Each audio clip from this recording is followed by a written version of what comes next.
Breaking news tonight. A shocking development has emerged that could redefine the financial landscape across North America. Canadian banks, in a move never before seen, are restricting U.S. dollar transactions. And what this reveals changes everything.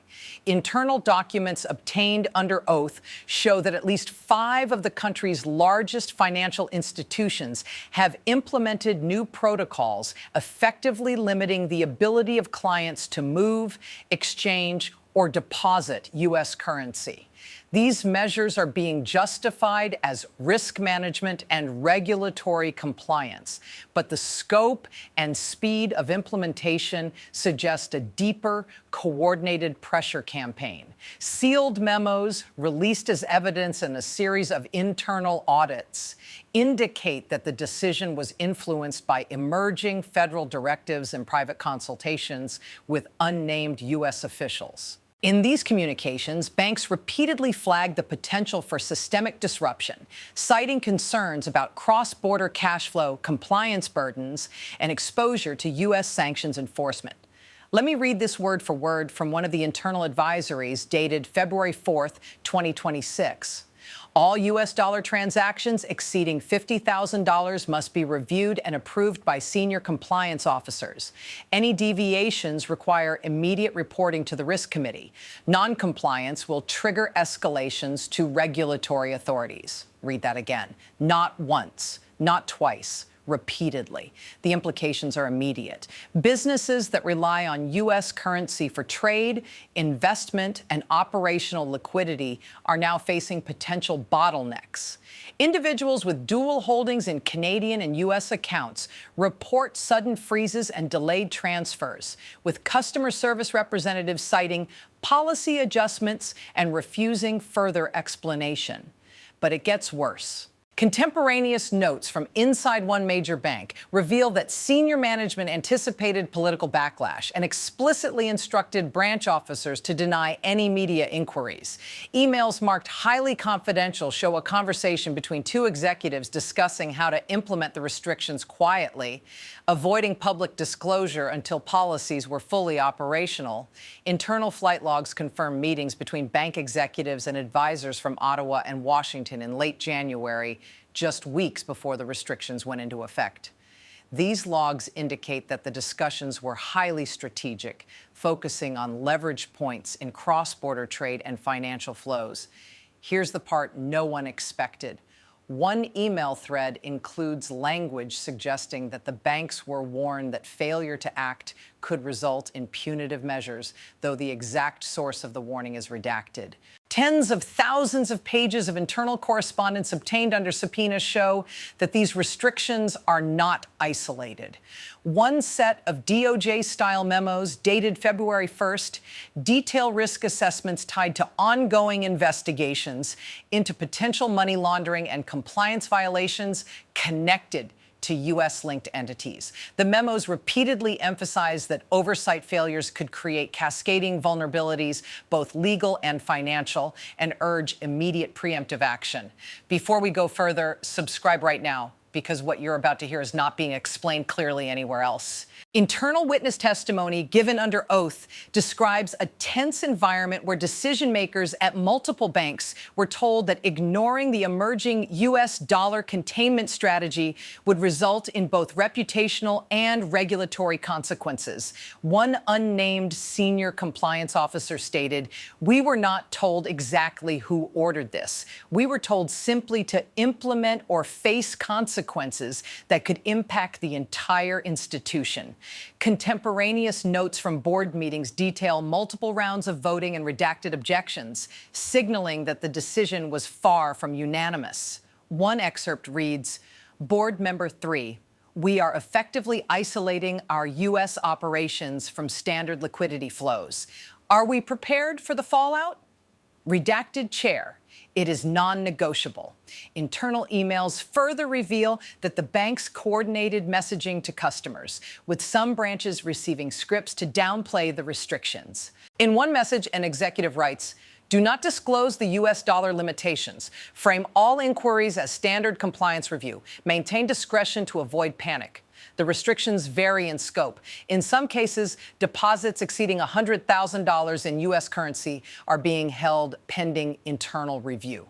Wire transfers face new approval thresholds. Corporations report that transactions once cleared within hours now take several days. Individuals attempting to send money to family or business partners in the United States face unexpected delays, sometimes with funds effectively frozen until further notice. Insider witnesses have also reported direct conversations with senior regulatory officials who indicated that the actions are temporarily coordinated measures to protect the financial system from sudden exposure. One whistleblower described the language as chilling, noting that the phrase temporary may not reflect reality. Courtroom-style memos from internal audits suggest that banks have been instructed to maintain full documentation of all affected accounts, noting that failure to comply could result in both civil and criminal liability. Not once, not twice, repeatedly. The same internal files describe contingency plans for enforcement, including the possibility of escalating freezes and even unilateral transaction reversals. A senior risk officer stated in sworn testimony, "We were instructed to be ready for rapid implementation, even if it disrupted long-standing client relationships. The directive was clear. Do not hesitate." Visual evidence also exists in the form of redacted screenshots from internal banking platforms. One image shows a ledger flagged in bold red with the notation, "USD transactions under review. Do not process without approval. Compliance holds effective immediately." Another screenshot shows an alert system where staff are instructed to escalate all foreign-related USD transfers to a central compliance desk. These images, released as evidence in internal hearings, demonstrate that operational implementation is already in progress, affecting tens of thousands of accounts across multiple provinces. You have to ask why. Why now? Why the sudden and unprecedented restriction on the most widely used international currency? The timeline is revealing. On January 28th, internal notes show a flurry of high-level consultations with government advisors and private financial think tanks. The documents emphasize mitigating exposure to U.S. economic volatility and protecting domestic liquidity. Several redacted attachments suggest that the banks were warned of potential sanctions and cross-border legal entanglements that could escalate if action was not taken swiftly. The chain of communication is meticulous. Internal correspondence shows step-by-step instructions for implementation. Emails between compliance officers and branch managers detail how to flag accounts, escalate unusual transactions, and maintain audit trails. One internal memo under the subject line, "Immediate USD compliance measures," reads, "All transactions exceeding $50,000 to be placed on hold until senior review. Daily reports to be submitted to HQ Risk Desk. Do not deviate. Legal risk is high. Document everything." But it gets worse. Leaked notes indicate that contingency measures include potential temporary account closures, increased scrutiny of dual-currency corporate clients, and coordination with law enforcement to ensure that policy is strictly enforced. One internal note, heavily redacted but partially legible, warns non-compliance will trigger investigations under federal statutes. The pattern here is unmistakable. This is not a standard operational adjustment. It is a coordinated, high-level, preemptive intervention with significant legal and financial implications. When tens of thousands of internal communications, emails, flight logs, memos, and testimonies all point in the same direction, you cannot dismiss this as routine. Insider witnesses confirm that discussions are ongoing about the next phase. One senior banker, speaking on condition of anonymity, said, "We were told to expect pushback from U.S. partners and possibly from domestic customers. We're prepared to escalate if necessary. This is bigger than any of us imagined." The operational consequences are already visible. Corporations report stalled transactions, canceled contracts, and disruptions in supply chains. Individuals find it increasingly difficult to transfer funds across the border. Reports of business meetings being delayed, investments postponed, and unexpected liquidity crises are multiplying. Here's the part no one expected. In internal communications, executives discuss coordination with government officials who are not named, suggesting an extraordinary alignment between private banks and state authorities. The emails repeatedly stress urgency, risk mitigation, and the need for discretion, indicating that this is not merely a banking decision, but a strategic maneuver with political and economic ramifications. Flight logs obtained as evidence show executives traveling between Toronto, Ottawa, and Washington in the first week of February for emergency consultations. The redacted purposes of these trips point to urgent, high-level discussions on cross-border financial containment strategies.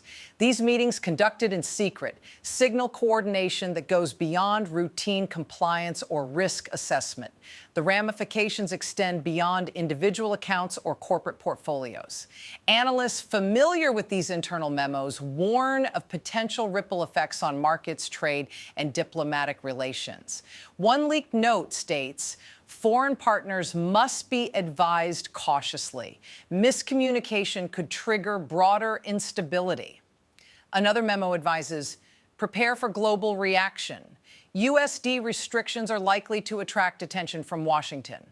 The next segment will dive even deeper into the implications, tracing the political, economic, and legal fallout in real time, highlighting patterns, motives, and the broader picture this unprecedented move suggests. The analysis is stark. If this were any other scenario, isolated banking adjustments might be shrugged off as routine risk management. But the scope, speed, and secrecy of these actions tell a different story. Multiple institutions acting in concert, implementing restrictions that affect tens of thousands of clients, and coordinating quietly with government actors. It points to something far larger than simple regulatory compliance. You have to ask why. Why the sudden coordinated U.S. dollar containment? Why now? Internal correspondence provides clues. One heavily redacted memo notes, immediate action is required to prevent exposure to foreign influence and preserve domestic financial stability. Another states, any delay risks triggering sanctions enforcement and reputational harm that could extend beyond our borders. The language is deliberate. The repeated emphasis on risk, exposure, and enforcement signals that the banks are not reacting to standard market fluctuations. They are reacting to perceived systemic threats. Contemporaneous witness testimony under oath corroborates the pattern. Senior compliance officers described emergency meetings where executives were told that maintaining normal operations could result in serious institutional consequences. One officer explained, "We were made aware that failure to implement these restrictions could have legal and financial repercussions that none of us wanted to test. The directive was clear: implement immediately, enforce strictly, and document everything." The broader picture is chilling. Policy decisions, trade agreements, and cross-border operations are suddenly held hostage by a combination of financial discretion and regulatory pressure. Corporations reliant on U.S. dollars face uncertainty that could ripple through supply chains, pricing, and international contracts. Individual account holders report frozen transactions, delayed transfers, and unexplained holds. One leaked internal audit states plainly, expect customer inquiries to escalate. All staff instructed to refer to HQ for responses. Maintain strict confidentiality. What's striking is how far-reaching the internal directives go. Screenshots of internal banking dashboards reveal red alerts for any U.S. dollar transfers exceeding preset thresholds. Emails marked highly confidential instruct staff to escalate cases immediately to compliance chiefs, with repeated emphasis on documenting every step. Let me read this word for word from one internal note. Non-compliance will result in review by legal and regulatory authorities. Escalation protocol is mandatory for every transaction flagged under USD containment measures. Read that again. Non-compliance triggers legal review. Non-compliance triggers escalation. Non-compliance is not an option, but it gets worse. Flight logs and internal schedules show senior executives traveling frequently between Ottawa, Toronto, and Washington, meeting with unnamed advisors and legal consultants in emergency sessions to coordinate the implementation and manage fallout. One internal note describes these meetings as strategic alignment under high-pressure conditions, with directives to avoid public disclosure until measures are fully operational. The secrecy is total. The coordination is unprecedented, and the stakes are enormous. So what does this mean? The implications are both immediate and long-term. Financially, delays in USD transactions disrupt corporate operations, delay trade, and strain liquidity. Politically, it signals a willingness of private institutions to act in coordination with authorities to contain perceived risks, potentially setting a precedent for how cross-border finance could be controlled in the future. Legally, the documentation, memos, and witness testimony establish a clear record of intentional action, opening the door for scrutiny, congressional hearings, or further regulatory intervention. The human element cannot be ignored. Corporate executives describe heightened tension, fear of liability, and uncertainty about the limits of authority. Individuals attempting to access their funds are caught in a maze of approvals and red tape. One whistleblower noted, staff were told repeatedly, do not question, just implement. The moment you hesitate, you risk becoming part of the problem. The chilling effect is real. Communication threads that once buzzed with daily operations are now silent. Group calls go unanswered. Emails remain in limbo. On a broader scale, the move reverberates internationally. Analysts note that foreign governments and financial partners will read these actions as signs of instability or strategic leverage. European and Asian markets are already adjusting, recalibrating exposure to Canadian institutions, and factoring in potential ripple effects on U.S.-linked operations. The global impact is unavoidable. Now, consider the motives. The internal records repeatedly highlight risk mitigation, but the coordination, secrecy, and rapid implementation suggest more than compliance. It suggests a preemptive strategy designed to control exposure before any external pressure forces reactive measures. Every memo, email, and witness statement points to a calculated effort to restrict USD flow in a manner that could influence both domestic and international financial behavior. Think about that. Institutions acting in concert quietly, decisively, and under legal advisories, effectively controlling a major currencies movement across borders. The ramifications extend beyond simple banking. They touch diplomacy, international trade, national security, and public confidence. The evidence builds a pattern impossible to ignore. Official records, internal emails, sworn testimony, redacted memos, flight logs, and screenshots all point to a coordinated strategy executed under extraordinary urgency. The rules of normal banking operations have been bypassed. Thresholds have been lowered, approvals centralized, enforcement mechanisms in place, tens of thousands of accounts impacted, dozens of executives mobilized, countless clients disrupted, and yet questions remain. How long will these restrictions last? Will there be legal challenges? Could there be political fallout from both U.S. and Canadian authorities? Internal documents suggest contingency plans exist for extended implementation, including potential escalation measures like full account freezes, additional reporting requirements, and coordination with law enforcement. This is no minor policy adjustment.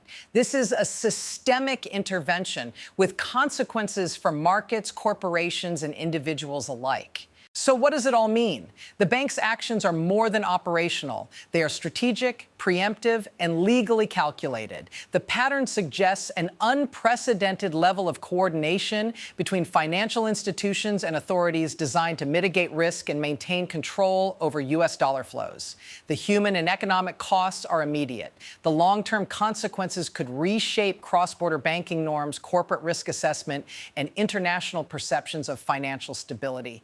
The bottom line, tens of thousands of accounts affected, dozens of corporations disrupted, international partners recalibrating, and a financial precedent being quietly established. Every memo, every email, every internal note points to a coordinated, high-level, preemptive intervention that has never before been executed on this scale. Thanks for watching. Subscribe, share this, and stay alert. Don't let anyone tell you this doesn't matter, because it does. The situation is accelerating, unfolding in real time, and the consequences will ripple far beyond Canadian borders.